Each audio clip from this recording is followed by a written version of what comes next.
আমি কীভাবে মুরগির মাংস রান্না করি দেখো, তার জন্য মাংসটা ভালো করে ধুয়ে নিতে হবে। ধুয়ে নেওয়ার পর দেখো তার মধ্যে দিয়েছি নুন, দিয়েছি হলুদ গুঁড়ো, দিয়েছি লঙ্কার গুঁড়ো, এদিকে দিয়েছি জিরের গুঁড়ো, আর এদিকে দিয়েছি সর্ষের তেল। দিয়ে মাংসটা ভালো করে মেখে নিতে হবে। মেখে নেওয়ার পর আমি একটু ঢাকনা চাপা দিয়ে রেখে দেবো।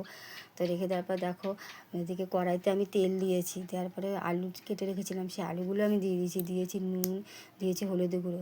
তো দেওয়ার পরে একটু আলুটাকে লাল লাল করে ভেজে নিতে হবে। তো ভেজে নিয়ে আমি এবারে আলুটা তুলে নেব। তো তুলে নেওয়ার পরে দেখো ওই তেলের মধ্যে যে মাংসটা আমি মেখে রেখেছিলাম সেই মাংসটা আমি দিয়ে দেবো। দিয়ে একটু লাল লাল করে মাংসটা আমাকে ভেজে নিতে হবে। ভেজে নেওয়ার পরে আমি তুলে নেব। তো তুলে নেওয়ার পরে দেখো এদিকে আমি একটু তেল একটু দিয়েছি। দেওয়ার পরে একটু দিয়েছি তেজপাতা, এদিকে দিয়েছি দুটো শুকনো লঙ্কা, দিয়েছি গোটা জিরে, এদিকে পেঁয়াজ কুচি। তো পেঁয়াজ কুচি দেওয়ার পরে মিক্সারে আমি আদা রসুন কাঁচা লঙ্কা পেস্ট করে রেখেছিলাম সেটাও দিয়েছি নুন দিয়েছি, হলুদ গুঁড়ো দিয়েছি, লঙ্কার গুঁড়ো দিয়েছি, জিরের গুঁড়ো, এদিকে দিয়েছি গোটা রসুন, আর দিয়েছি টমেটো কুচি। তো টমেটো কুচি দেওয়ার পরে একটু নাড়াচাড়া করার পরে দেবেন একটু চিনি। তো চিনিটা এবার যে মাংসটা আমি ভেজে রেখেছিলাম সেই ভাজা মাংসটা আমি দিয়ে দেবো কড়াইয়ের মধ্যে।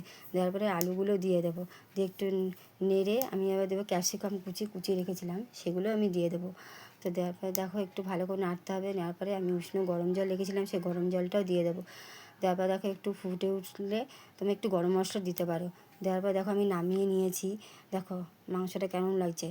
তা আমার রাত্রিরের এরকম গরম গরম রুটি, স্যালাড, এদিকে মাংস। তো তোমার কেমন লাগলো বল।